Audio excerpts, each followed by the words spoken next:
થતાં અડાજણની દુકાનો બની અસામાજિક તત્વોના અડ્ડાઓ। અસામાજિક તત્વોના આતંકના સીસીટીવી પણ આવ્યા સામે। પોલીસ ઉચ્ચ અધિકારીઓના આદેશ બાદ પણ સ્થાનિક પોલીસની કામગીરીમાં ઢીલાશ।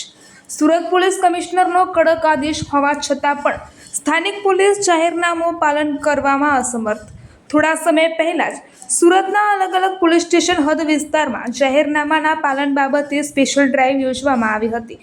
હવે માત્ર જાહેરનામું કાગળ પર જ દેખાઈ રહ્યું છે।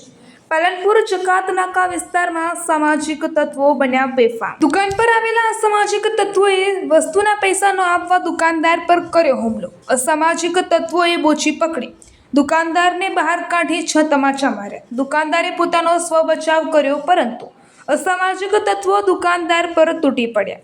પોલીસે 2 આરોપીઓની ધરપકડ કરી એક આરોપીને વોન્ટેડ જાહેર કર્યો। હાલ તો પોલીસે આરોપીની ધરપકડ કરી રિકન્સ્ટ્રક્શન કર્યું, પરંતુ જાહેરનામાનું પાલન થયું હોત તો આ ઘટના ન બની હોત। આ ગંભીર ઘટના બન્યા બાદ હવે જાહેરનામાનું પાલન થશે કે કેમ તે સવાલ। રિપોર્ટર રાજુભાઈ સુખડિયા।